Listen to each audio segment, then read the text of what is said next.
Hello everyone, এমকে Bengali ক্লাসরুমে সবাইকে জানাই স্বাগত। পড়াশোনা সংক্রান্ত ভালো ভালো ভিডিও পাওয়ার জন্য অবশ্যই আমার চ্যানেলটি সাবস্ক্রাইব করে পাশে থাকা বেল আইকনটি প্রেস করে রাখবে, যাতে এই সমস্ত গুরুত্বপূর্ণ প্রশ্নগুলি আপলোড করবো সেগুলো সবার আগে তুমি পেয়ে যাও।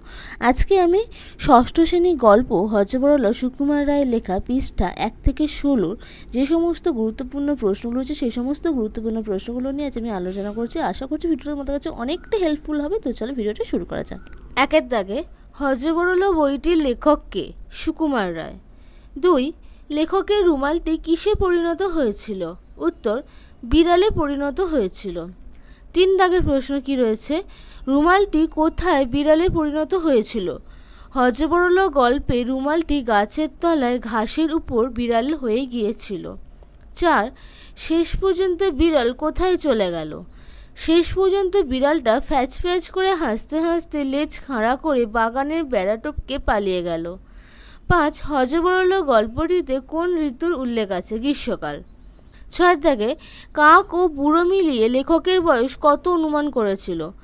বয়স 37 বছর। 7 দাগে কাক ও বুড়ো দুজনে মিলে লেখকের ওজন কত অনুমান করেছিল? ওজন 250। 8. কাক কি দিয়ে কিসের উপর লিখে হিসেবটা করছিল? কাক খড়ি দিয়ে বুড়োর টাকের উপর লিখে হিসেবটা করছিল। 9 দাগের প্রশ্ন, গাছ থেকে যে বুড়ো নেমেছিল তার চেহারা কেমন ছিল? বুড়ো ছিল লম্বায় 1.5 হাত, পা পর্যন্ত সবুজ রঙের দাড়ি আর মাথা ভরা টাক। 10 দাগের প্রশ্ন, 7 দুগুণে কত হয়? উদ্ধৃত কথাটি কে বলেছিল? দাঁড় কাক। 11 দাগের প্রশ্ন, গল্পে লেখককে গরম লাগলে বিড়াল কোথায় যেতে বলেছে? তিব্বতে। আমার কেমন রাগ ধরে গেল?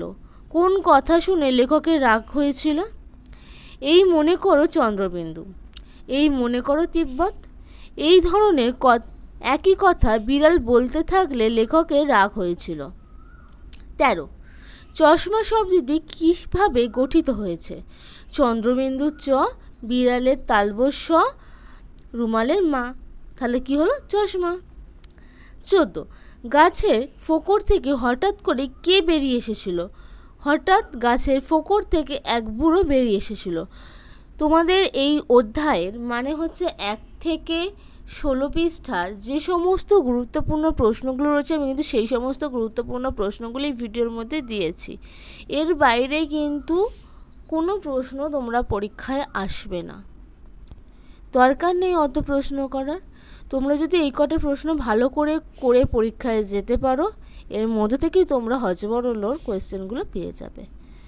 আর হযবরলর পার্ট 1 ভিডিও এটা, পার্ট 2 ভিডিও এবং পার্ট 3 ভিডিও আমি কমেন্ট বক্সে লিঙ্ক দিয়ে দেবো, যদি কারোর প্রয়োজন হয় ওখান থেকে কিন্তু চেক আউট করে নিতে পারো। তো চলো ভিডিওটা আজকে আমি এখানেই শেষ করলাম। দেখা হবে অন্য একটি নেক্সট ভিডিওতে। ততদিন তোমরা সুস্থ থেকো, ভালো থেকো, পড়াশোনা করতে থাকো মন দিয়ে। তো চলো, টাটা।